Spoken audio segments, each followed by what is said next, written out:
Hi, my name is Adi from VLAN Asia. Today, I would like to share how to use Microsoft OneDrive. So, first of all, I'm gonna share how to open Microsoft OneDrive. First, open your web browser and type portal.office.com and then log in with your email and password.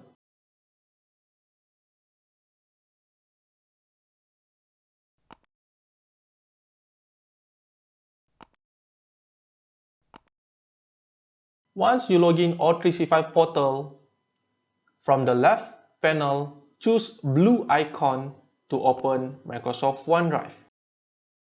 Now that you have learned how to open Microsoft OneDrive, so let's find out more on the next video.